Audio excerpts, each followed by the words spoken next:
I got really excited about doing hematology. And then as soon as I had decided as an intern that I was going to go into hematology, it turned out that the really exciting stuff that was going on in those days, this is quite a few years ago, I won't give you the exact date,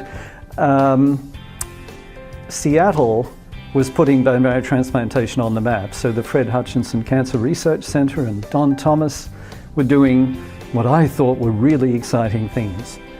And so I decided that that was what I wanted to do after I finished my hematology. And I should hasten to add that I hadn't got into the hematology training program, and I hadn't been accepted as a fellow in the Hutch program either at that stage. But fortunately, somehow, I managed to do both.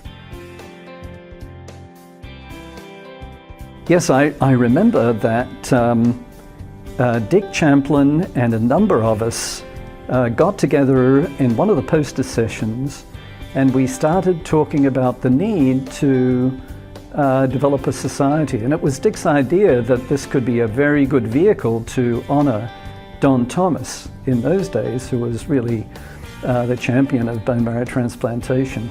And I think that's really where things got off the ground. And then that led to a meeting that we had in a hotel. I don't remember the name of the hotel, but I believe it was in Round Lake, quite close to Chicago, where we decided to form ASBMT. I think the early goals for the society were to provide some kind of standards and educational goals for individuals going into the field of bone marrow transplantation. The context is important because this was at a time when auto transplants for breast cancer were really moving forward without actually good evidence. And there was concern that this could be damaging to the field if we didn't really approach this in a critical and scientific way. And that was also an impetus for forming ASBMT. I think to some extent it was a little bit like that, perhaps.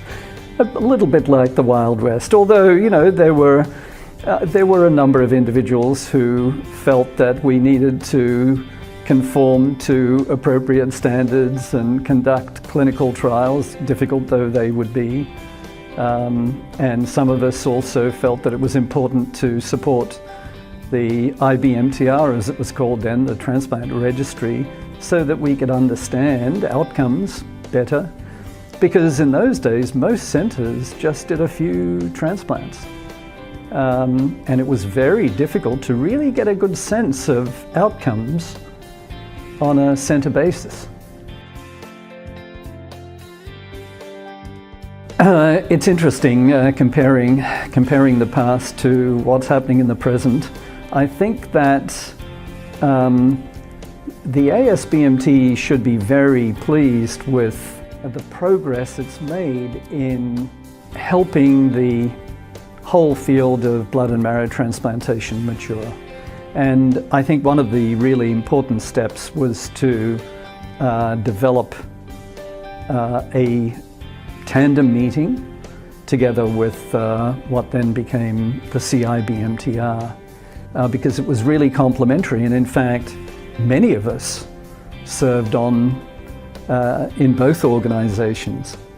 So it was logical and appropriate, and actually fiscally responsible, to bring the two together in a meeting. It was, I think the first few meetings that we had were really very successful, because in those days, IBMTR as it was then had its own meeting that was I think associated with ISCH, International Society for Experimental Hematology.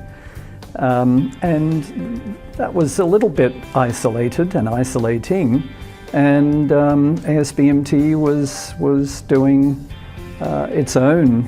arranging its own meetings. And I seem to recall that there was one meeting at the Fontainebleau in Miami. And I think for both organizations at the time, it was fiscally challenging. So it made an enormous amount of sense, both fiscally and scientifically. And in terms of the people involved, to get together and have those, organize a common meeting, the Tandem meeting, which has been a great success. Well, it was a fantastic time. I think it was a time of change. One of the things that we realized was that we really needed to be responsible for representing cell therapy, cellular therapies, not just for blood and marrow transplantation, but for other aspects. And I still think that that's true, and I think that we did take steps in those years to move it forward. The other thing that I felt very strongly about was having a forum, a course, where trainees could get exposed to blood and marrow transplantation. So a clinical research training course that would help orient them and, in fact, inspire them to go into the field. A number of us, many of us, in fact, were really quite concerned about the need to promote the field to ensure that there would be an adequate workforce. I think that's still an important consideration, but I think this course had helped those goals enormously.